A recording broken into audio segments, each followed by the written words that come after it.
My sister-in-law started talking about the amount of wedding gifts from the guests, counting envelopes like a banker. When I asked if that was necessary, she said, "I want to know who's worth inviting next time." My mother-in-law whispered, "She's just like her father." The next morning, a furious knock came. It was the groom's ex with photos from the night of the wedding. The first sign that the wedding was going to be a disaster wasn't the late arrival of the caterers or the groomsmen getting too drunk before the ceremony. It wasn't even the awkward tension in the bride's dressing room when the mother-in-law made a comment about the dress being a little too modern for a traditional family. No, the real warning sign was when my sister-in-law, Maribel, sat herself down at the wedding gift table during the reception and started counting envelopes like a Wall Street broker tallying profits.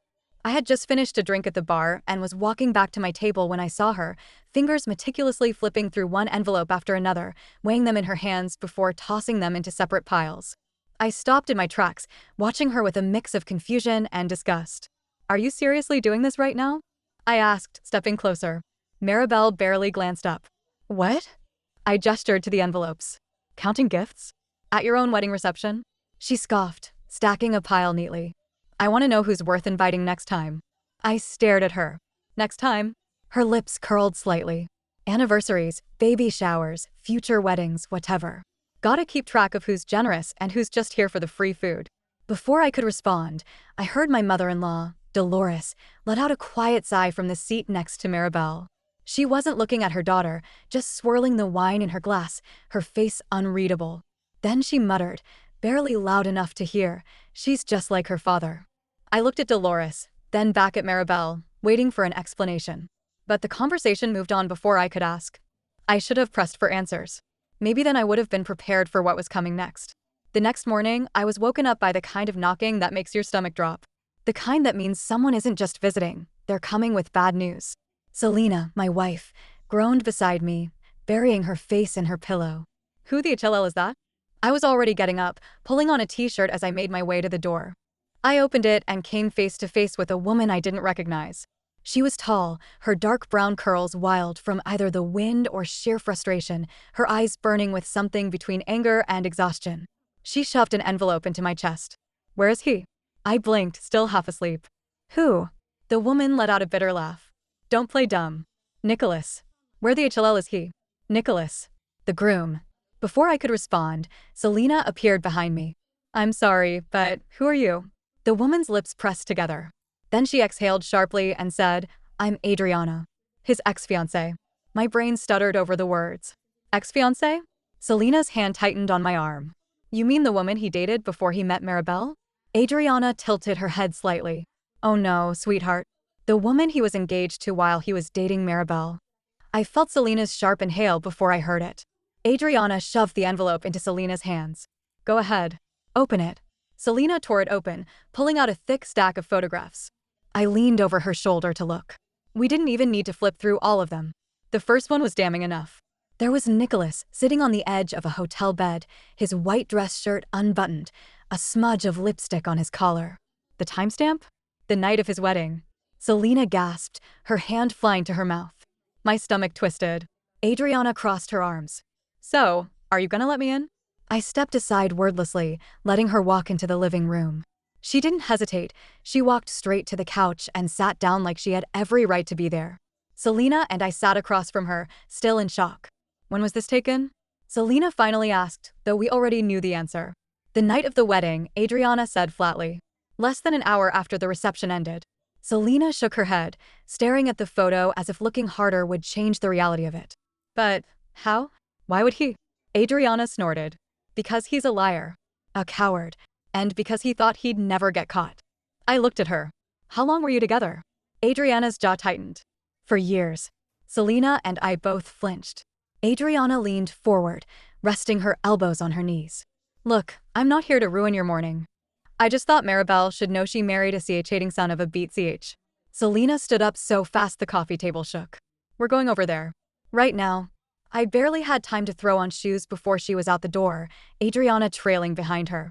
When we arrived at Maribel's house, I already knew it was going to be ugly. But I wasn't prepared for how quickly things spiraled. The second Selena burst through the door, Nicholas, who was pacing the living room, looked up with wide eyes. Maribel was sitting stiffly on the couch, arms crossed, looking more irritated than anything else. Are you out of your mind? She snapped at Selena. Why are you bringing her here? Selena threw the photographs onto the coffee table. Because she has something to show you. Maribel glanced at the photos, her expression unreadable. Then she exhaled sharply through her nose. And? Selena gaped at her. And? That's your husband. Cheating on you. On your wedding night. Maribel's lips pressed into a thin line. Then she turned to Nicholas. Is this real? Nicholas ran a hand down his face. Maribel, listen, answer me. Silence. Maribel stared at him for a long moment, then exhaled and looked at Adriana. What do you want? Money. Adriana let out a laugh. A deep, bitter one. Oh, honey, you think I'm here for a payout? She shook her head. I'm here because I thought maybe, just maybe, you deserve to know the truth. Maribel's face didn't change, but her fingers curled into fists. Dolores, who had been sitting quietly in the corner, finally spoke. I warned you, she murmured. Everyone turned to look at her. Dolores sighed, rubbing her temples. You were so focused on what you were getting that you never saw who you were marrying. Silence stretched through the room. For the first time since the wedding, Maribel looked uncertain. Nicholas tried to defend himself, stammering through half-hearted excuses. But it didn't matter.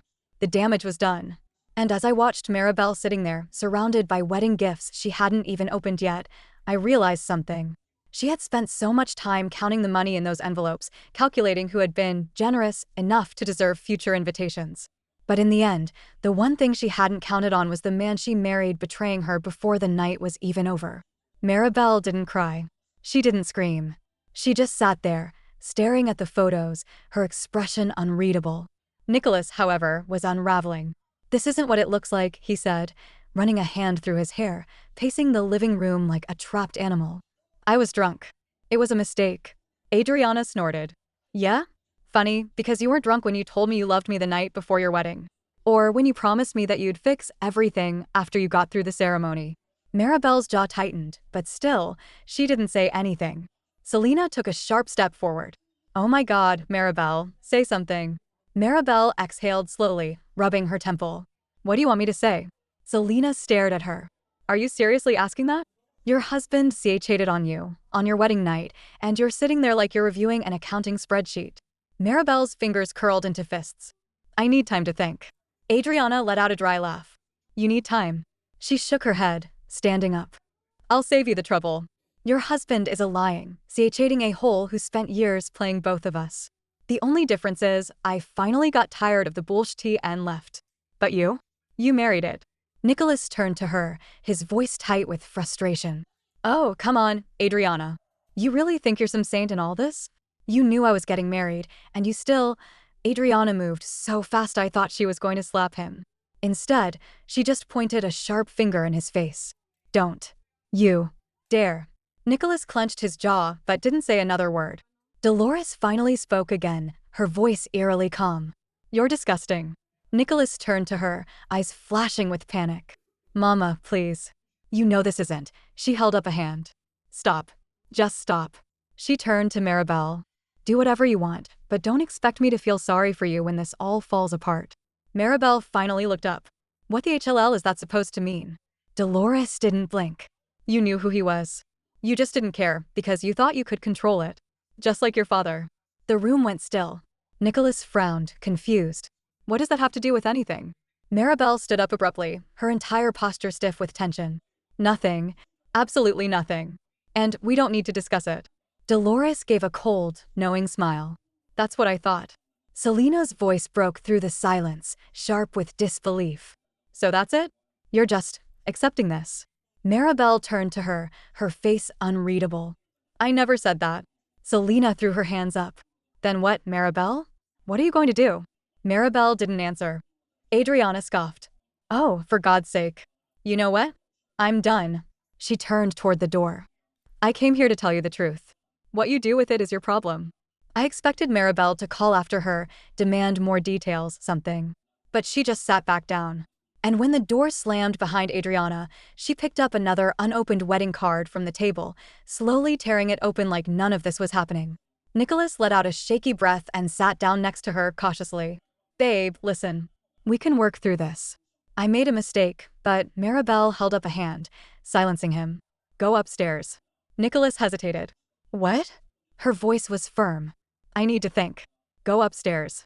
He swallowed, clearly debating whether to push his luck, then finally nodded and made his way up the stairs.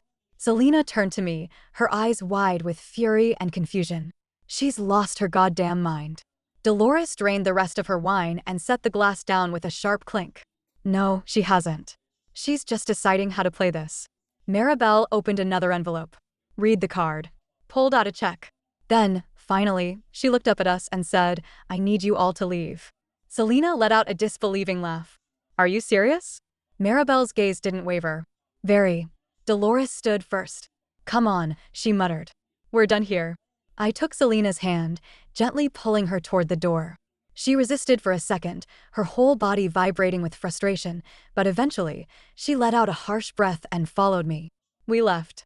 And as we walked to the car, Selena clenched her jaw and said, She's not done with him. I sighed. I don't think so either. Selena crossed her arms tightly over her chest. Then we need to stick around. Because whatever she's planning, it's going to be big. Selena was right. Maribel wasn't done with Nicholas. The thing about my sister-in-law was that she never reacted how you expected. She wasn't the kind of woman to break down in tears or scream until she lost her voice. That would be too human, too raw. Maribel was deliberate. She didn't believe in emotional outbursts. She believed in strategy. And I knew, deep down, that whatever she was thinking behind those cold, calculating eyes, it wasn't forgiveness. It was something much, much worse. The days following that confrontation were eerily quiet.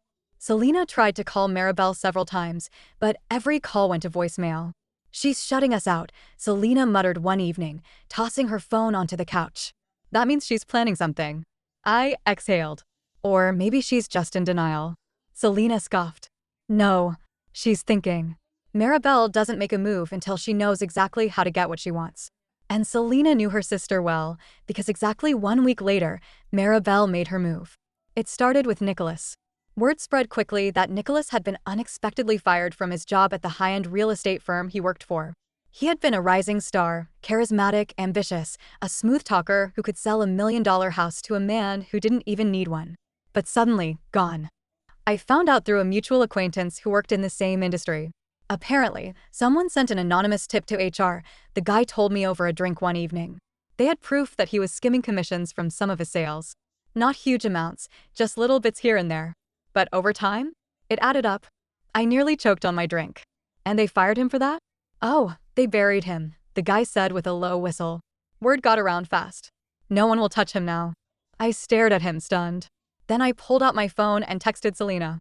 You're not going to believe this. She called me immediately. Was it her? I don't know, I admitted. But it sure as HLL feels like it. Selena let out a low breath.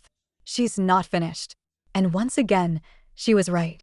A few days after Nicholas lost his job, the cracks in his marriage started to show. I don't know if it was intentional, but Maribel had let slip, to the right people of course, that she had signed a prenup. A Biartal one. The kind that left Nicholas with nothing. Her reason? She had been advised by her financial planner that, since she came from a wealthier family, it was simply a smart business move to protect her assets. The moment that information spread, the whispers started. And those whispers found their way to Nicholas. One night, Selena and I were eating dinner when her phone rang. It was Maribel. Selena shot me a look before answering. Maribel? I could hear Maribel's voice through the phone, sharp and composed. He's cracking. Selena sat up straighter. What do you mean? Maribel sighed. He had a meltdown tonight. Accused me of setting him up, of ruining his career. Then he asked me how much money he'd get if we divorced. Selena let out a breath. And? Maribel's voice turned ice cold. I laughed in his face. I exchanged a glance with Selena. Oh, Selena muttered. Oh, that's good. Maribel hummed. He's desperate. That's when men like him make mistakes. Selena hesitated, then asked, what's your plan? There was a pause. Then Maribel said, I'll call you when it's time. And then she hung up. Selena slowly lowered the phone, eyes still wide. She's setting him up for something. I exhaled, rubbing my face. Yeah, but what? We wouldn't have to wait long to find out. 2 nights later, we got a call from Dolores. She sounded unusually calm, but there was a sharp edge to her voice. You two might want to come over, she said. Nicholas just lost his damn mind. When we arrived at Maribel's house, the scene was pure chaos. Nicholas was standing in the front yard, shouting at the top of his lungs. His face was red, his hair disheveled, and he was holding a bottle of something that he had clearly been drinking straight from. "You think you can do this to me?" he bellowed. "You think you can just throw me away like trash?" Maribel stood on the porch, arms crossed, looking completely unfazed. "I don't think I can," she said. "I know I can." Nicholas let out a wild, humorless laugh. "You think you're so goddamn smart, don't you?" Maribel tilted her head. "Smarter than you, apparently." Selena grabbed my arm. "Holy SHT. I didn't respond. I was too busy watching Nicholas spiral. He turned in a circle, muttering to himself before pointing at Maribel. "You ruined my life." Maribel smirked. "No, Nicholas. You ruined your life. I just let everyone see it." Nicholas took a menacing step forward. "You beat CH, and that's when the police showed up." Red and blue lights flashed, sirens cut through the night, and within seconds, 2 officers were stepping onto the lawn. "Sir, we need you to calm down," one of them said, approaching Nicholas cautiously. Nicholas turned, stumbling slightly. "You don't understand. She's screwing me over." The officer held up a hand. "Sir, put the bottle down." For a second, I thought Nicholas was actually going to listen. But then he did something stupid. He threw the bottle. It shattered against the pavement, and in that split second, the officers made their move. Before he could react, one of them had him pinned against the hood of the car, handcuffing him with practiced ease. "What the HLL?" Nicholas shouted. "She set me up. She's ruining my life." Maribel watched with an expression of pure satisfaction. Selena exhaled. She knew he'd snap. I nodded slowly, and she made sure he did it in front of witnesses. As Nicholas was hauled into the back of the police car, Maribel turned to Dolores and said, "Well, that was easier than I thought." And then she went inside. Selena and I just stood there, watching the police car disappear down the street. I swallowed. That was cold. Selena shook her head. No, she looked back at the house where Maribel had just gone inside. That was calculated. After the police car disappeared down the street, Dolores exhaled and smoothed out the non-existent wrinkles in her dress, her signature move whenever she wanted to pretend she wasn't rattled. "Well," she said, turning to us. "Who's hungry?" Selena blinked. "Are you serious?" Dolores sighed. "What do you want me to do? Cry?" Nicholas is an idiot, and Maribel just did what she's always done, cleaned up a mess in a way that benefits her. Selena scoffed. "Cleaned up? She just had her husband arrested." Dolores arched an eyebrow. "And?" Selena looked at me for support, but honestly, I had no words. Maribel, the Ice Queen, had executed her plans so seamlessly it was almost terrifying. She had Nicholas fired. She let the right people know about the prenup. She made sure he had nothing left, then sat back and waited for him to self-destruct. And he did. Spectacularly. I didn't know whether to be impressed or deeply disturbed. "Come inside," Dolores said, already heading toward the house. I made coffee. Selena shook her head but followed. I did too, because what else was there to do? Inside, the house was eerily quiet. Maribel was sitting in the living room, flipping through a magazine like she hadn't just orchestrated her husband's public breakdown. Selena marched straight to her. "You knew that would happen." Maribel turned a page without looking up. "I had a suspicion." Selena let out a humorless laugh. "Oh, come on. You don't do anything without a plan." Maribel finally looked up, tilting her head slightly. "And?" Selena threw up her hands. "So what happens now? Are you divorcing him?" Maribel smiled slightly. "He's still useful to me." That answer made my stomach turn. Selena frowned. "What the HLL does that mean?" Maribel leaned back, crossing her legs. "Nicholas is prideful. He won't want to be seen as the man who lost everything. He's going to beg for another chance." Selena's eyes widened. "And you're going to give him one?" Maribel let out a small, amused breath. "For a little while." I leaned forward, confused. "Why? You hate him." Maribel's gaze sharpened. "Hate is emotional. This is business." Selena stared at her sister, then whispered, "You're toying with him." Maribel shrugged. "I'm making sure he never does this to anyone else again." I swallowed. "What are you planning?" Maribel smiled, a slow, deliberate curve of her lips that wasn't friendly. "You'll see." That was the moment I realized Maribel wasn't just divorcing Nicholas. She was dismantling him, piece by piece. In the weeks following Nicholas's public meltdown and arrest, things seemed to settle, but only on the surface. Maribel kept up appearances like nothing had happened. She attended social events, hosted family dinners, and even accompanied Nicholas to a few public outings, letting the world assume they were working on their marriage. But behind the scenes, she was orchestrating his downfall with precision. True to her prediction, Nicholas came crawling back. I wasn't there to witness the actual conversation, but Selena told me about it afterward, her voice dripping with disbelief. He sobbed, she said, shaking her head. Can you believe that? Sobbed. Begged her to help him fix everything. And she took him back? I asked, already knowing the answer. Selena exhaled. She let him believe she did. Maribel played the perfect, humiliated but forgiving wife. She let him move back into the house, let him sleep in the guest room for now, she had reportedly told him, letting him think there was hope. She even helped him set up meetings with potential new employers, using her connections to get his foot back in the door. Or at least, that's what he thought. In reality, she was controlling the entire process. Every job interview ended the same way, promising at first, then mysteriously falling apart. Employers suddenly lost interest or found a better candidate. Maribel never outright sabotaged him, no, that would have been too obvious. Instead, she planted seeds of doubt with the right people. You know how unstable he's been lately, she'd say at a charity event. I just want to make sure he's ready before jumping back into work. And people listened. Because in their world, Maribel was respected. She was trusted. Nicholas? He was just a man whose wife was so devoted, she wanted to help him get back on his feet. Here's where things got really clever. While Nicholas was scrambling to find work, Maribel started quietly moving assets around. She sold one of their investment properties, one that was legally only in her name, and put the money into a separate account. She restructured their joint accounts, making sure that any liquid funds were only accessible to her. And the prenup? Oh, she made sure he finally understood it in full. One night, Selena and I were at her place when she got a text from Maribel. It was just a photo of a legal document with a single message. He signed it. We stared at the screen. What the HLL did she just do? I asked. Selena inhaled sharply.